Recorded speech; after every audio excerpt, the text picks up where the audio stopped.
farmacocinética, estudiaba todos los procesos que el fármaco sufría dentro del organismo del paciente. Una vez que el fármaco llega al lugar de acción, donde yo deseo que actúe, ese fármaco tiene que realizar ciertos cambios, modificar algunas estructuras, algunas funciones normales del organismo, ¿no? Entonces, en términos sencillos, la farmacodinámica va a estudiar las alteraciones bioquímicas, fisiológicas, todos los cambios que va a producir el fármaco en el organismo del paciente, lo que nos va a permitir comprender los mecanismos de acción, ¿sí? La farmacodinámica se va a encargar de entender cómo funciona el fármaco, qué es lo que hace en el organismo del paciente.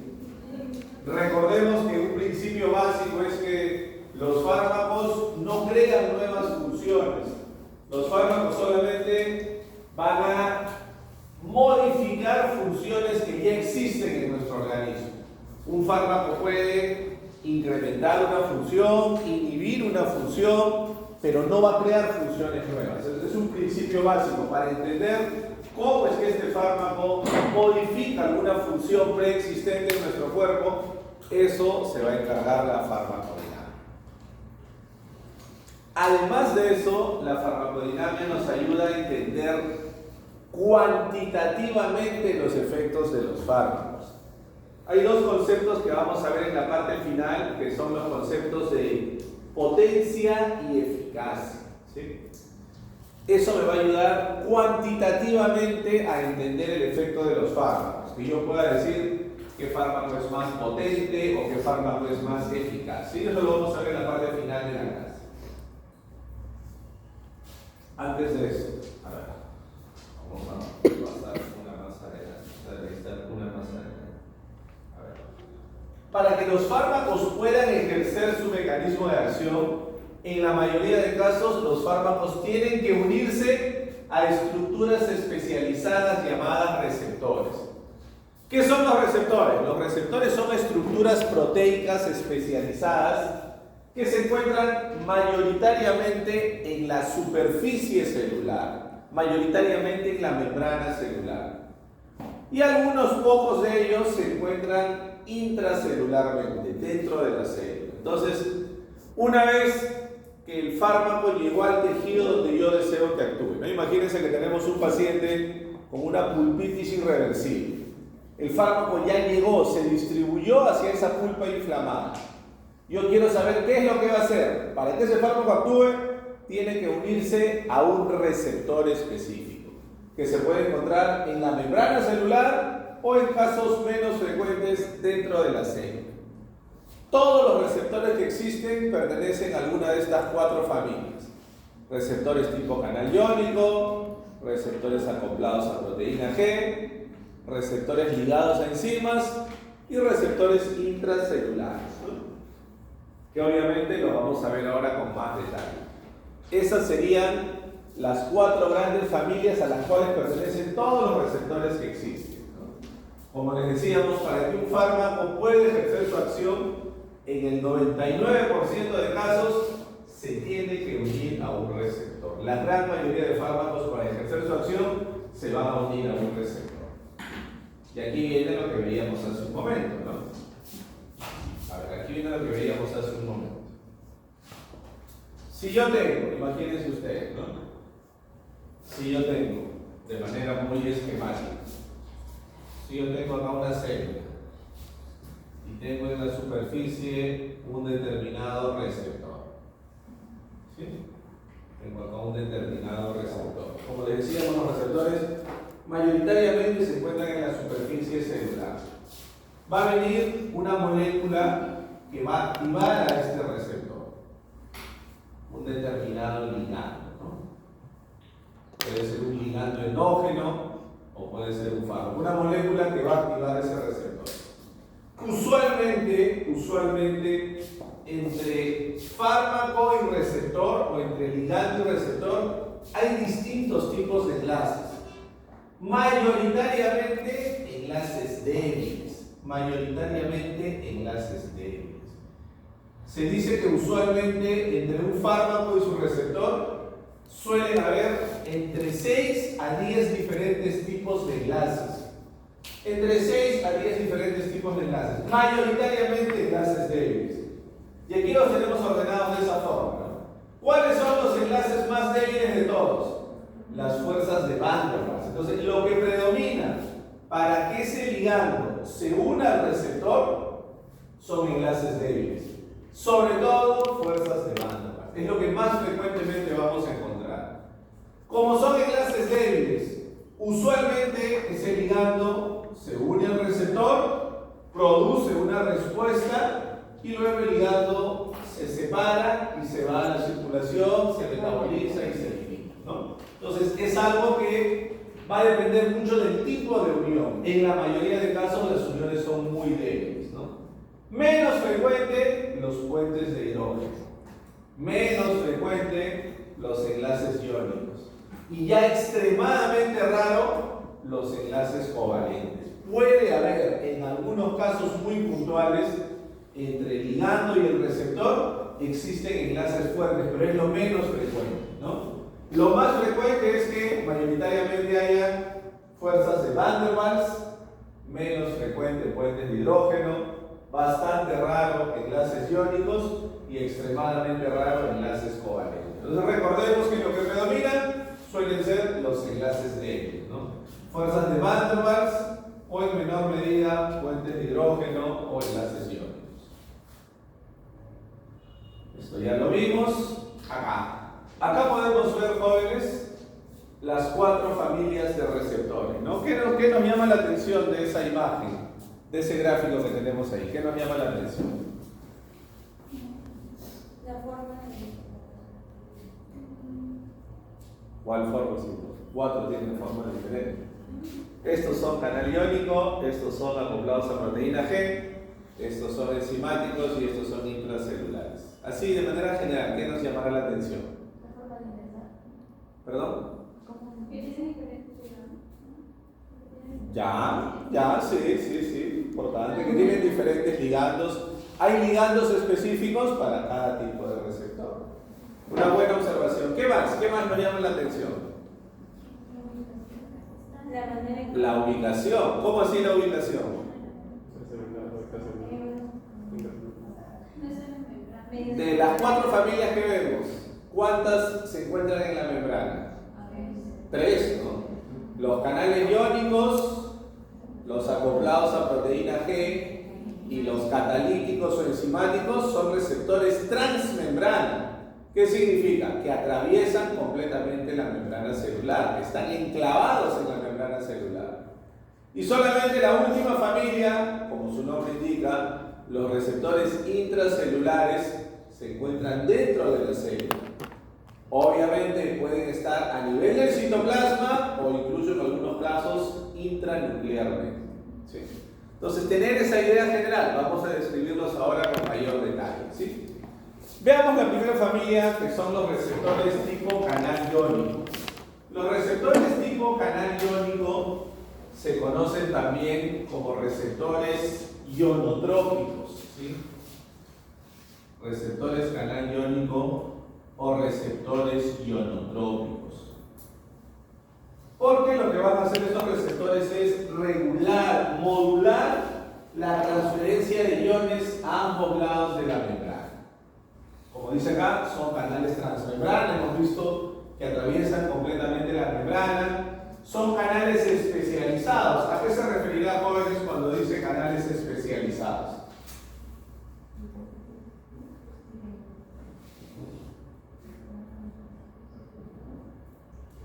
Sin miedo, a lo mejor es opinar y equivocarse que no decir nada. ¿A qué se referirá cuando dice canales especializados? Es selectivo. A que van a tener selectividad por un determinado tipo de ion. Hay canales iónicos selectivos para sodio, otros para cloro, otros para potasio, por eso te dice canales especializados, que van a regular el flujo de iones a uno y otro lado de la membrana. Hay canales iónicos de sodio, se abrirá el canal iónico e ingresa sodio, porque hay más sodio en el compartimiento extracelular. Pero si fuera un canal de potasio, se abre el canal del potasio. ¿Dónde hay más potasio? ¿En el extra o en el intracelular? En el intracelular. Entonces, si se abre el canal de potasio, ¿qué pasará? Que el potasio va a salir del interior hacia el exterior. Los iones siempre se mueven según su gradiente de concentración. Son regulados por distintos mecanismos de activación. Hay 3 tipos de canales iónicos. Pueden ser activados de 3 maneras. Para nosotros, el más importante es el primero.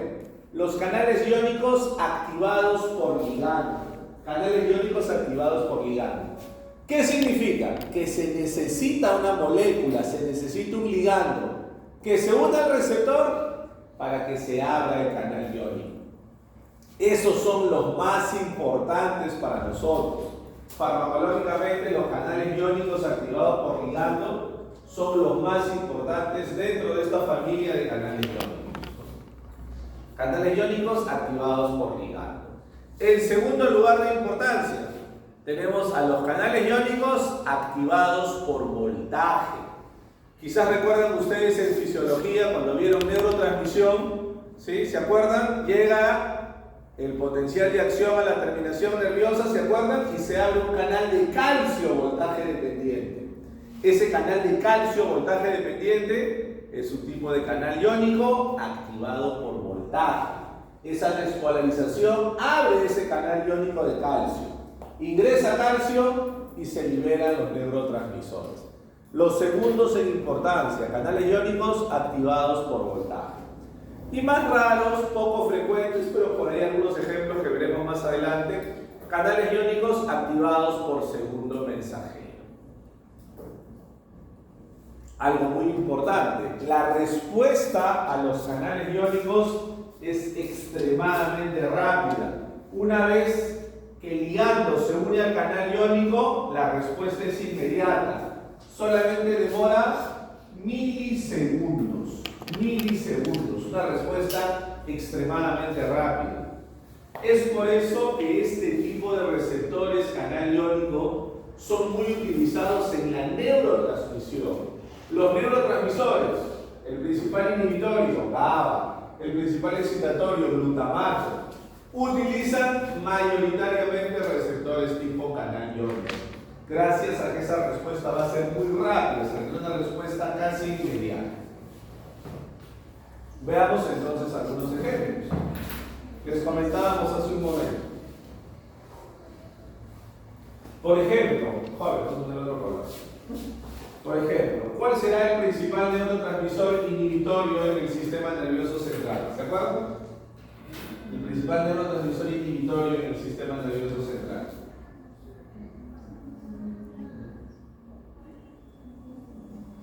¿Cuál será? ¿Se acuerdan? El neurotransmisor GABA, ¿no? El neurotransmisor GABA es el principal neurotransmisor inhibitorio en el sistema nervioso central. Y ese neurotransmisor GABA se va a unir a un receptor llamado GABA de tipo A, ¿no? Si recuerdan, seguramente lo han visto, el neurotransmisor, lo confundamos, neurotransmisor GABA con receptor GABA de tipo A. Porque el neurotransmisor GABA tiene 3 tipos de receptores, ¿no? GABA A, GABA B y GABA C. Pero el más importante es el GABA A. Entonces, si yo quiero un clásico ejemplo de receptor tipo canal iónico, tenemos acá el receptor GABA de tipo A. Canal iónico selectivo para cloro. ¿Sí? Y acá lo tenemos como ejemplo, ¿no? Receptor GABA de tipo A. ¿Qué fármaco puede actuar en este receptor? Por ejemplo, las benzodiazepinas.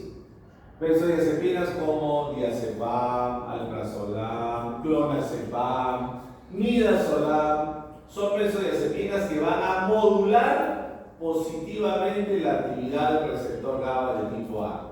Lo modulan positivamente, es decir, aumentan el número de aperturas del canal, permitiendo mayor ingreso de cloro y eso produce depresión de la función neuronal. ¿Sí? A ver, y si el GABA es el principal inhibitorio, ¿cuál será el principal neurotransmisor excitatorio? Glutamato, ¿no? Muy bien, el principal excitatorio es el glutamato a nivel del sistema nervioso central. ¿Y cuál será el principal receptor para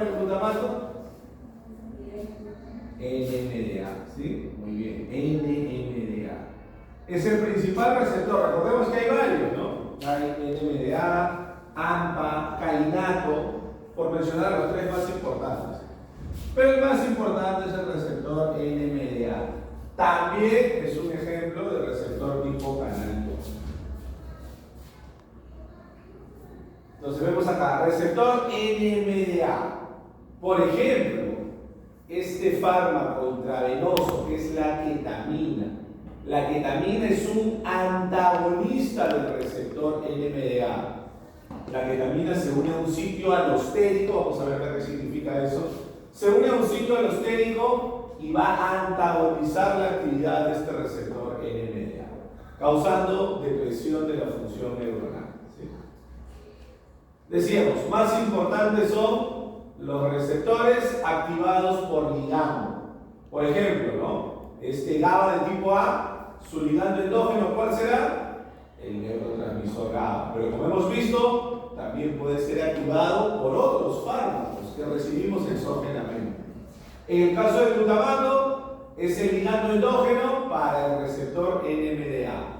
Pero ese NMDA también puede ser, en este caso, bloqueado por fármacos que recibimos exógenamente.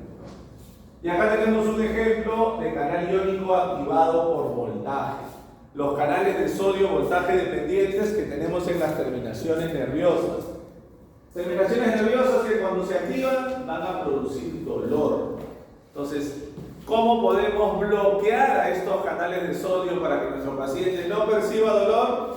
Utilizando un anestésico local como la lidocaína, ¿no? La lidocaína bloquea los canales de sodio voltaje dependientes. Aquí tenemos una representación esquemática, ¿no? Receptor GABA de tipo A, 5 subunidades y en la parte central el canal selectivo para cloro, ¿sí? Cloro con carga negativa. Acá lo vemos más detallado, no nos interesa profundizar, esto es un tema más molecular, pero la misma estructura, 5 subunidades y en la parte central el canal iónico selectivo para cloro. Recuerden que todo receptor canal iónico tiene una determinada selectividad. Así como el GABA de tipo A es selectivo para cloro, por ejemplo, el NMDA es selectivo para sodio y calcio. Permite el ingreso de sodio y calcio, ¿no? Muy bien, veamos la segunda familia. La segunda familia son los receptores acoplados a proteína G. Los receptores acoplados a proteína G se conocen también como receptores metabotrópicos. ¿Sí? Metabotrópicos. Se llaman receptores metabotrópicos porque van a participar en la mayor parte de reacciones metabólicas de nuestro organismo. En la mayor parte de reacciones metabólicas. Es por eso que son, como dice acá, los más abundantes. Lo que más tenemos en el organismo son receptores acoplados a proteína G. Por eso reciben ese nombre de metabotrópico, ¿sí? Estructuralmente, si vemos el aspecto químico, tiene 7 dominios transmembrana y va a atravesar desde la parte extracelular hasta la parte intracelular. También algo que caracteriza mucho a estos receptores acoplados a proteína G es que al activar el receptor se activan una serie de reacciones enzimáticas que producen un segundo mensajero. ¿Qué es un segundo mensajero? Un segundo mensajero es una molécula que va a amplificar la señal. Se encarga de amplificar la señal y seguir generando una mayor cantidad de reacciones enzimáticas para finalmente producir una respuesta. ¿Sí?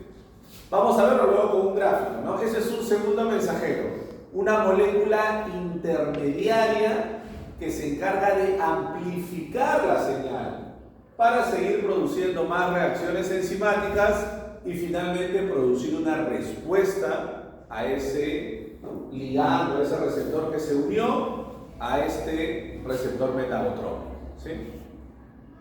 En este caso, la respuesta es rápida.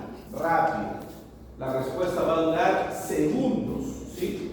Desde que el ligando se une al receptor acoplado a proteína G, la respuesta va a durar algunos segundos.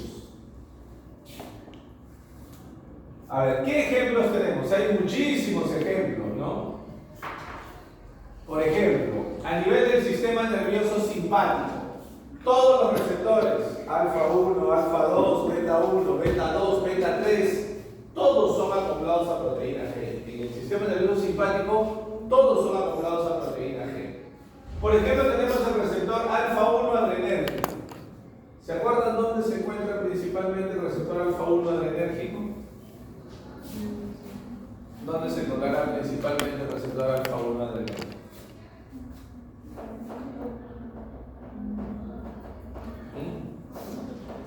¿Dónde se encontrará? En los ojos. Sí, pero no es la ubicación principal. No es la ubicación principal. Sí se encuentra en el músculo radial de la pupila. Cuando yo lo estimulo causa miriasis, pero no es la ubicación principal. ¿Se acuerdan? ¿Dónde se ubica? Principalmente alfa 1. Alguien de 20 porcentajes tiene que acordarse.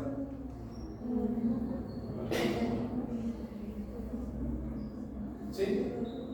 Diga, señorita. Opinamos mejor y nos equivocamos mejor que no decir nada. Eso ya es tercero o cuarto orden. No es la ubicación principal. ¿Se acuerdan? El alfa 1 se encuentra en los músculos lisos. Por ejemplo, el músculo liso vascular. El músculo liso vascular. ¿Qué pasa cuando se activa el alfa 1 del músculo liso vascular? Produce vasoconstricción. Vasoconstricción.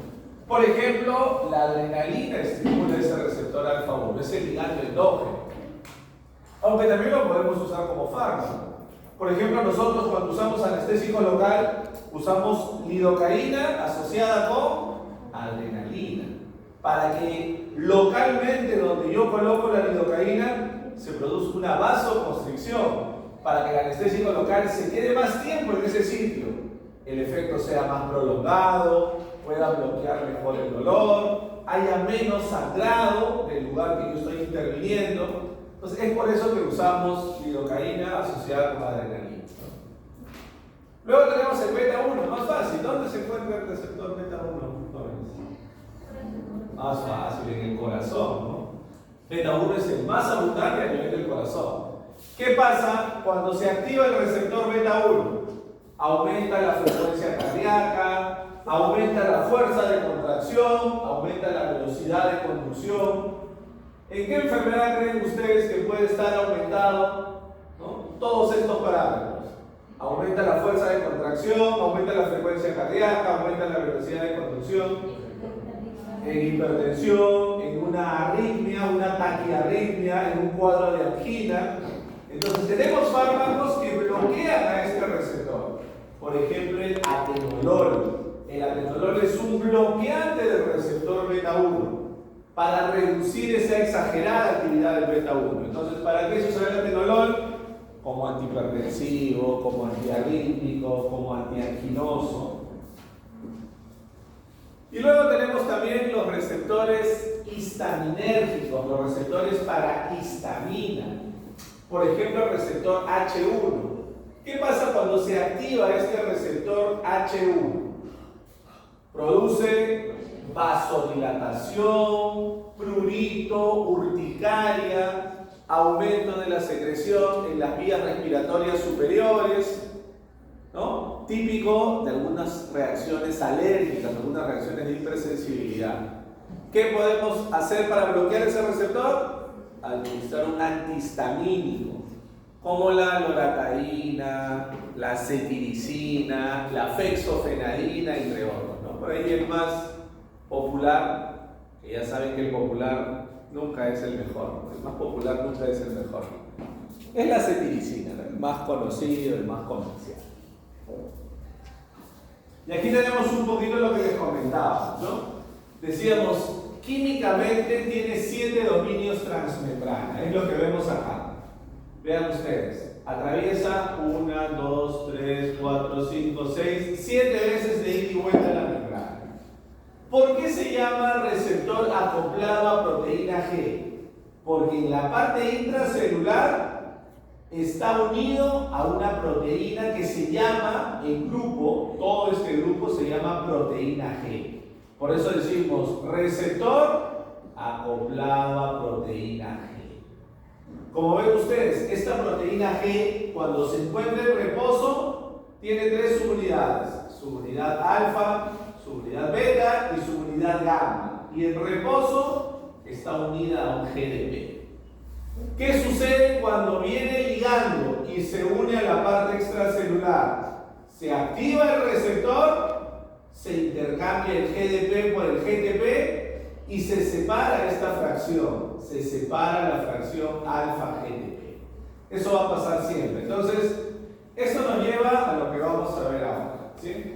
A ver.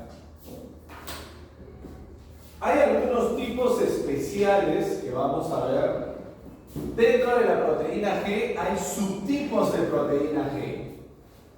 Hay, por ejemplo, proteína G de tipo estimulante, proteína G de tipo inhibitoria, proteína G de tipo Q y proteína G de tipo O. ¿Sí? Vamos a ver de forma general cuál es la secuencia de reacciones enzimáticas para cada uno de estos tipos de proteínas. Todos son proteínas G, pero tienen subtipos específicos, ¿sí? Subtipos específicos. Veamos primero la GQ. ¿Qué pasa con la GQ? Vean ustedes. Viene ligando, nuevamente vemos, ¿no? 1, 2, 3, 4, 5, 6, 7 dominios transmembranos. Viene ligando, se une a la parte externa, se separa la fracción alfa-GTP y va a activar a una enzima, que es la que vemos acá, la que está esquematizada en color celeste. La fracción alfa-GTP activa esta enzima. Esta enzima se llama fosfolipasa C, una enzima que normalmente se encuentra en las membranas celulares. Entonces, al activarse la proteína G de tipo Q, a su vez esta fracción alfa-GTP se disocia y activa la enzima fosfolipasa C. Esta enzima fosfolipasa C, como vemos acá, va a hidrolizar a un fosfolípido de membrana. Este fosfolípido de membrana se llama, lo que dice acá son las siglas, ¿no? Se llama fosfatidil inositol difosfato. Y lo va a metabolizar en dos componentes. Lo hidroliza en dos componentes: diacilglicerol e inositol trifosfato. Acá, este es el segundo mensajero. La molécula que se va a producir como resultado de unas reacciones enzimáticas y se encarga de amplificar la señal. En este caso, el segundo mensajero es el inositol trifosfato. El inositol trifosfato viene, va al retículo sarcoplásmico y produce la liberación de calcio. Este calcio va a promover la activación de una proteína quinasa C. El diacilglicerol produjo una activación de la proteína quinasa C, pero esta proteína quinasa C activa necesita el calcio para continuar fosforilando proteínas. Eso es lo que les decíamos, ¿no? Los receptores acoplados a proteína G producen un segundo mensajero que se encarga de amplificar la señal, de producir una mayor cantidad de reacciones para finalmente producir un efecto. ¿Sí? Entonces, de forma resumida, doctor, hay muchas reacciones, no me voy a acordar. ¿Qué es lo más importante? ¿Qué es lo que hace la proteína GQ? Que es la que estamos viendo ahí, la proteína GQ. Aumenta la formación de inositol trifosfato. Aumenta la formación del segundo mensajero, que en este caso es el inositol trifosfato. Y promueve la activación de la proteína quinasa de tipo C.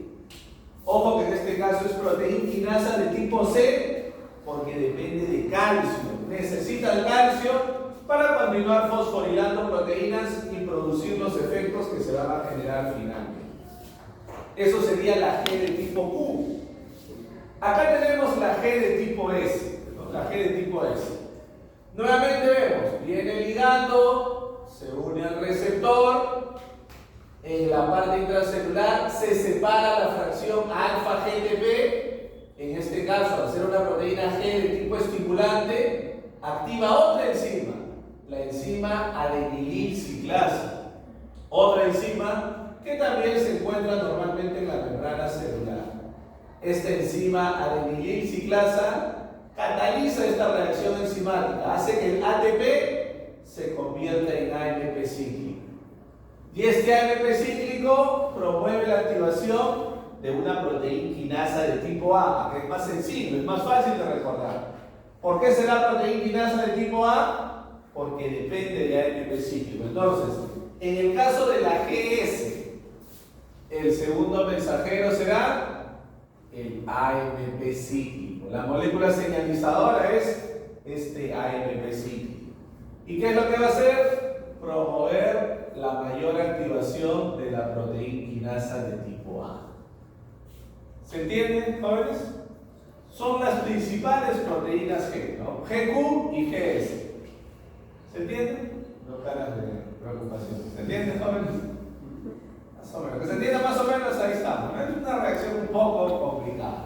Obviamente, si GS aumenta el AMP cíclico, aumenta la proteína quinasa A, ¿qué cosa hará la GI? Lo contrario, ¿no? La GI disminuye la formación de AMP cíclico y reduce la activación de la proteína quinasa de tipo A.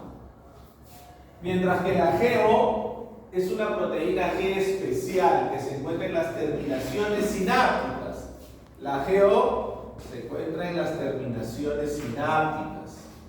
Y lo que va a hacer es bloquear los canales de calcio. Bloquea canales de calcio. Bloquea canales de calcio para impedir el ingreso de calcio y de esta forma evita la liberación de neurotransmisores, ¿no? Muy importante esta GO cuando hablemos más adelante de analgésicos opioides, de tramadol, de codeína, morfina, porque van a tener mucho esta actividad, ¿no? Acá tenemos un poquito el resumen que les decíamos, ¿no? Quedémonos con lo que está en la pizarra, que es lo más básico, lo más sencillo.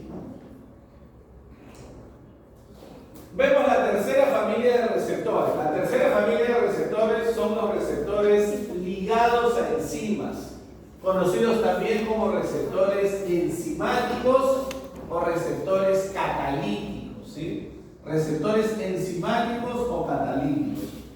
Como todo receptor de membrana hemos visto, ¿no? Atraviesa por completo la membrana, desde la superficie extracelular hasta la superficie intracelular, con una parte transmembrana. Obviamente, una vez que el ligando se une a la parte extracelular, intracelularmente se va a modificar una actividad enzimática. Se puede incrementar o en algunos casos se puede inhibir. Eso depende del ligando que se haya unido al receptor. En este caso la respuesta es menos rápida que los dos anteriores. Para el caso de estos receptores enzimáticos, desde que se une el ligando al receptor, la respuesta va a demorar algunos minutos en producirse. Demora minutos en manifestarse la respuesta. Veamos algunos ejemplos. Ejemplos característicos. El más característico, el receptor para insulina o receptor insulínico. Obviamente, ¿cuál será el ligando endógeno o fármaco que puede estimular ese receptor?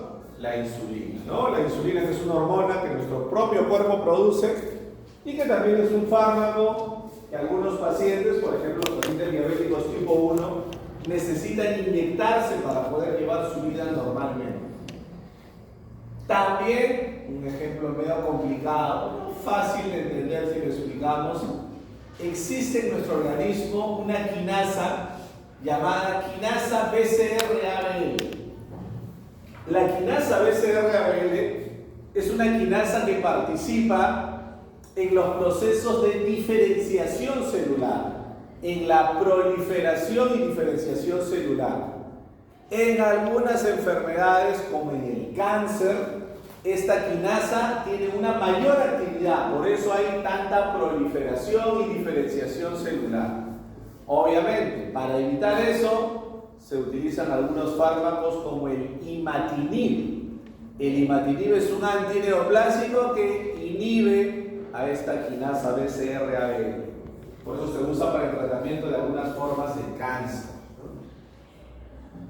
Y aquí tenemos el ejemplo, como les decíamos, jóvenes, más reconocido, ¿no? El receptor para insulina. Típico ejemplo de receptor con actividad enzimática o receptor catalítico, el receptor para insulina. Vemos acá, ¿no? La parte extracelular, los dominios transmembrana y en la parte interna una actividad enzimática.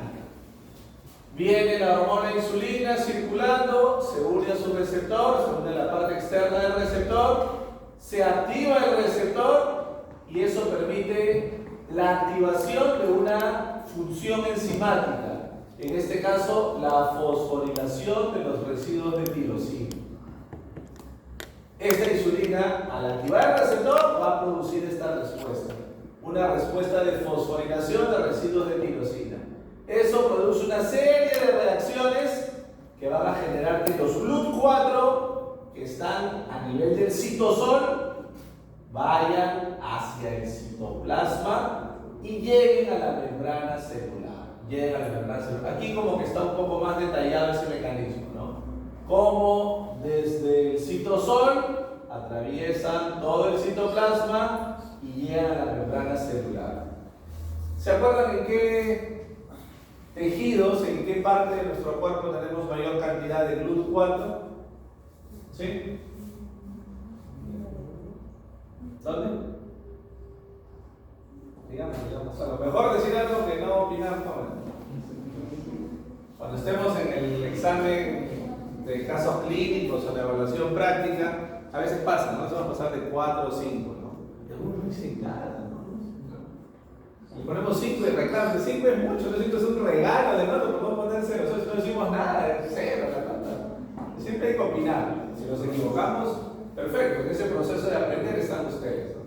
¿Se acuerdan cuáles son los tejidos, en qué parte de nuestro cuerpo hay más GLUT4? Cuando, lo que hemos visto hace un momento, cuando se activa el receptor de insulina, los GLUT4 van a colocarse a nivel de la membrana para que la glucosa ingrese a la célula. ¿Dónde ingresa la glucosa principalmente? ¿Cómo? No, ya está en la circulación, pero de la circulación llega al receptor de insulina y músculo esquelético. En primer lugar, ¿se acuerdan? Músculo esquelético. Segundo lugar, tejido adiposo. Y en tercer lugar, los hepatocitos, ¿no? En ese orden, músculo esquelético, tejido adiposo y hepatocitos. Ahí van a colocarse los GLUT4, permitiendo que la glucosa ingrese al interior de la célula. Y la última familia son los receptores intracelulares. Los receptores intracelulares se conocen también como receptores ligados al ADN. Así se conocen, como receptores ligados al ADN. Porque parte de su actividad es que el receptor, junto con el ligando, tienen que ingresar al núcleo. Y una vez que ingresan al núcleo, se unen a un sitio específico del ADN, ¿no? Entonces, eso va a pasar, que viene el ligando, encuentra el receptor a nivel del citoplasma, y así el complejo ligando-receptor ingresa al núcleo y se une a un sitio específico en el ADN.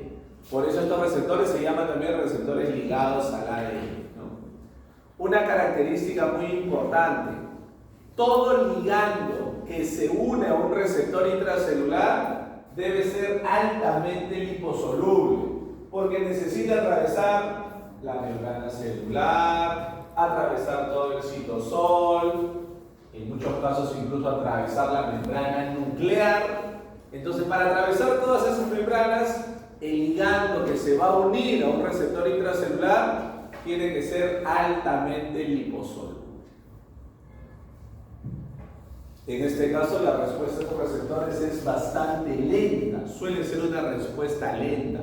Puede demorar horas o en algunos casos incluso días, horas o incluso hasta días. ¿Por qué? Porque una vez que estos receptores ingresaron al núcleo y se unieron a un sitio específico en el ADN, lo que van a hacer es modificar la síntesis de proteínas. Aumentan la expresión de algunas proteínas y reducen la expresión de otras proteínas. Y esa síntesis proteica va a demorar varias horas o a veces incluso días. ¿Qué ejemplo típico tenemos? El receptor GR, receptor para glucocorticoides.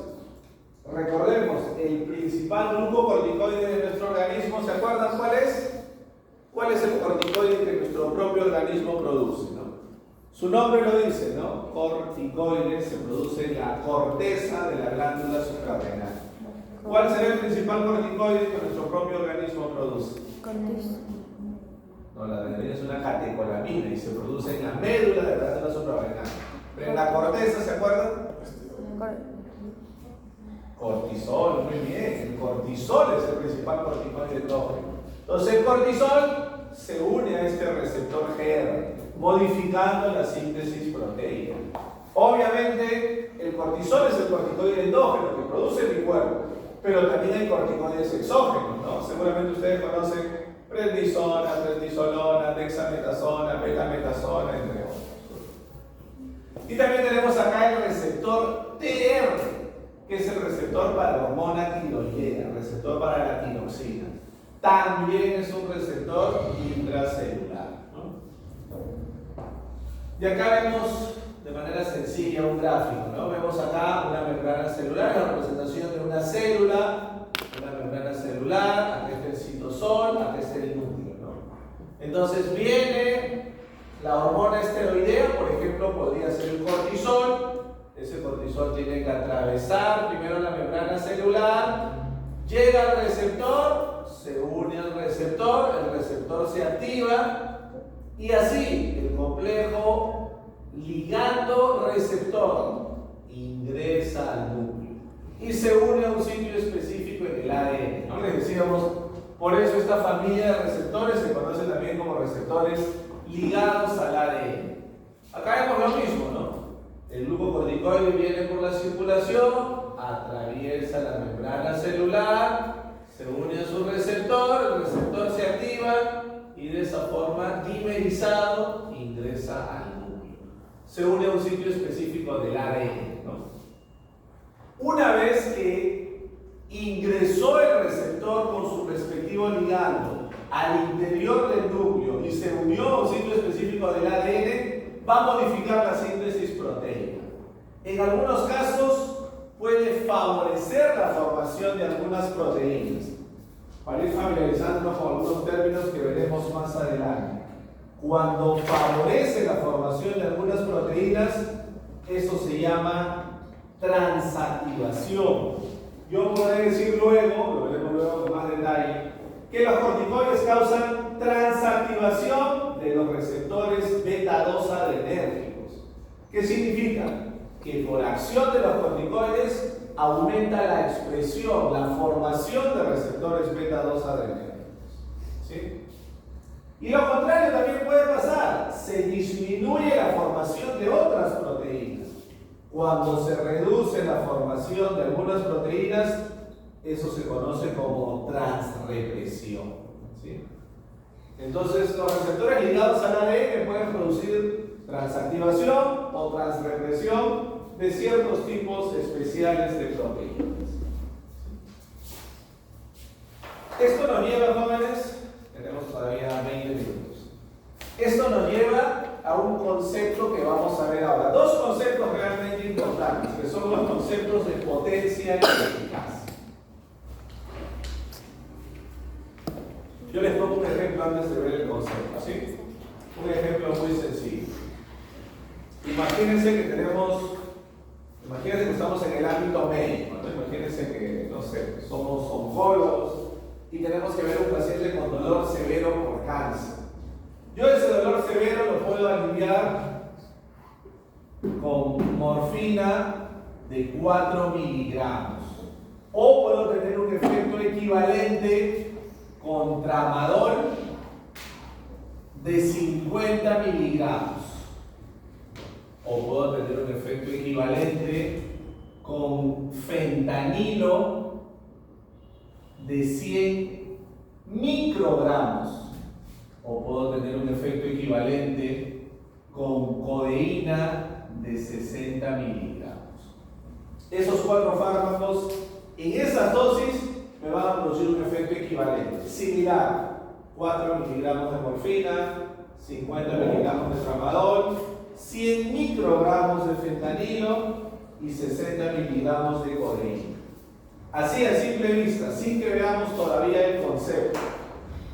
¿Cuál de esos fármacos creen ustedes, jóvenes, que será el más potente? ¿Cuál de estos 4 fármacos? Ya sabemos que en esas dosis podemos alcanzar un efecto similar.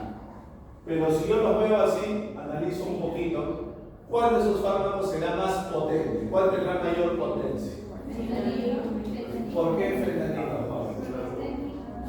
Porque me permite alcanzar un efecto similar, pero con menor dosificación. Recordemos que 100 microgramos es como decir 0.1 miligramos. Entonces, si yo tuviera que ordenarlo según su potencia, ¿cuál sería el número 1? El más potente, porque permite alcanzar el mismo efecto, pero con menor concentración. ¿Quién sería el número 2 en potencia? Morfina. ¿Quién le seguiría a la morfina? Tramadol. Y finalmente, por ahí cerca, la codeína, ¿no? Entonces, a eso apela el concepto de potencia. La potencia es un concepto que tiene que ver mucho con la concentración. Por eso es que la potencia se conoce también como S50. ¿Qué significa S50? Es la concentración efectivamente. S50 es la concentración efectivamente. Entonces, es lo mismo decir potencia o decir concentración efectivamente. ¿Qué será entonces la potencia? La potencia es la concentración a la cual el fármaco que estoy estudiando va a ejercer el 50% de su actividad máxima. Por eso, potencia se conoce también como concentración efectivamente. Recordemos, concentración, potencia tiene directamente que ver con la concentración. Será la concentración a la cual un fármaco puede alcanzar el 50% de su actividad máxima. Muy diferente a eficacia. En este caso, que les pusimos hace un momento, las 4 opciones tienen la misma eficacia, porque las 4 me permiten aliviar el dolor. Entonces, eficacia simplemente es la respuesta máxima producida por un fármaco. A la eficacia no le interesa la concentración. La eficacia simplemente ve el resultado final. No le importa si ese resultado final el fármaco lo obtuvo con 10 microgramos, 100 microgramos, 500 miligramos, 1 gramo, no le importa. Simplemente la eficacia, por eso se llama Emax, es decir, efecto máximo, efecto máximo. La eficacia simplemente consiste en la máxima respuesta que puede producir un fármaco, ¿sí? Y esto lo podemos ver en un gráfico que nos va a ayudar a entender mucho de lo que vamos a ver también ahora a continuación. A ver, Jorge, creo que mejor sacamos, se ve así. A ver. Vamos a subir esto. Ahí está. A ver. Tenemos esta curva que la vamos a ver mucho en esta parte, ¿no? Esta curva que es en el eje horizontal concentración, empezamos de 0 y continuamos 1, 2, 3, ¿no? Concentración en el eje horizontal y porcentaje de respuesta en el eje vertical. 20, 30, 40, 50% de respuesta hasta el 100% de respuesta. Entonces, concentración, respuesta. ¿Sí? Concentración, respuesta. Yo veo que para el fármaco A, la curva de color celeste, yo cuando empiezo a aumentar la concentración, poco a poco empieza a aumentar la respuesta. Conforme voy aumentando más la concentración, también aumentamos más la respuesta. Hasta llegar a un punto máximo, en el cual por más que yo siga aumentando la concentración, ya el efecto se quede en ese mismo nivel porque ya llegamos a la respuesta máxima. ¿Sí? Entonces, si yo tuviera que ver eso para el fármaco A, ¿cuál sería la potencia para el fármaco A? Yo digo, ¿cuál es la respuesta máxima que produce el fármaco A, jóvenes? ¿Cuál será la respuesta máxima? 1, o sea, 100% de respuesta. Me dicen, la potencia será la concentración a la cual el fármaco alcanza el 50% de su actividad máxima. ¿Cuánto será el 50% de 1? 0.5. Entonces yo veo, prorrateo acá, ¿no? Aquí estaría la potencia. Este punto, que estamos colocando de color verde, es la potencia para el fármaco A, porque es la concentración a la cual el fármaco es capaz de alcanzar el 50% de su actividad máxima. ¿Se entiende? ¿Sí? ¿Se entiende? ¿Y qué vemos? A la derecha vemos que hay otro fármaco, que es el fármaco B, que es la curva de color negro. Una respuesta parecida, necesita mayor concentración para recién empezar a producir una determinada respuesta. ¿Hasta qué porcentaje de respuesta llega el fármaco B, jóvenes? También al 100%. Si yo quisiera saber la potencia del fármaco B, digo, la respuesta máxima fue 100%. El 50% será 0.5. Igual, no rateo la curva.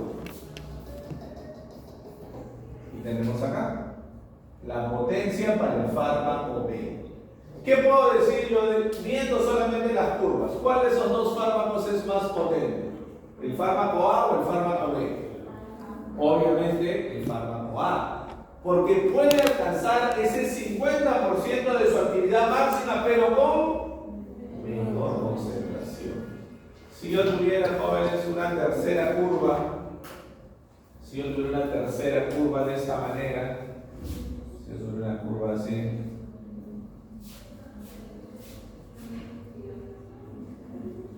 que sería el fármaco C. Yo digo, a ver, más o menos, ¿no? Yo digo, ese fármaco C ha llegado más o menos, como que aún poner aleatoriamente, digamos, ¿no? Un 75%, 0.75. Yo quiero calcular su potencia. Me dice, la potencia es la concentración a la cual un fármaco alcanza el 50% de su actividad máxima. Para el fármaco C, ¿cuál es su actividad máxima? 75% o 0.75. ¿Cuál será el 50% de 0.75? ¿Cuánto será? ¿Cuánto será? Más o menos. 37.5. Sí, sí. 0.375. Entonces yo prorrateo ahí. En la curva, ¿no? Aquí estaría. Esta sería la concentración efectiva media para el fármaco C. ¿Qué podría decir yo si comparo el fármaco A, fármaco B y fármaco C? ¿Cómo puedo comparar, por ejemplo, la potencia? Yo puedo decir, el fármaco A es más potente que el fármaco B y que el fármaco C, ¿correcto? Pero si yo comparo solamente A con B, yo digo, A es más potente que B, pero ambos son igual de eficaces. Ambos son igual de eficaces. Y si lo comparo con el fármaco C, yo digo, el fármaco A y B son igual de eficaces, pero ambos son más eficaces que el fármaco C. Porque recuerden que la eficacia solamente evalúa la máxima respuesta conseguida. ¿Sí? ¿Se entendió? Y eso lo vemos de la misma manera en los siguientes gráficos, ¿no? De la misma manera en los siguientes gráficos. Vemos acá en el gráfico de la derecha, por ejemplo, ¿no? Concentración efectiva media, concentración a la cual un fármaco alcanza el 50% de su actividad máxima. Lo mismo vemos acá, en esta parte superior, en este dibujo, en este gráfico A. Lo mismo, ¿no? Yo puedo decir, el fármaco X es más potente que el fármaco Y. Pero ambos son igual de eficaces. Acá yo podría decir que el fármaco X es más eficaz que el fármaco Y. ¿Y cómo será su potencia, jóvenes? Así, sí, al ojo calculamos. ¿Cómo será la potencia en estos casos? Vean ustedes, la potencia de X estaría más o menos por acá.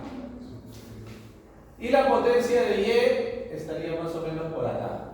¿Cuál de los dos será más potente? X. Entonces yo aquí podría afirmar que el fármaco X es más eficaz y también más potente que el fármaco Y. ¿Sí? Esto nos lleva, yo creo que estudiar con calma lo vemos en la práctica. ¿Sí? Porque nos quedan 10 minutos. ¿Sí, jóvenes? Esto con calma lo vemos en la práctica porque hay que explicar un poquito algunos dibujos más y una clasificación de agonistas y antagonistas. Nos vemos en 15 minutos en la práctica, jóvenes.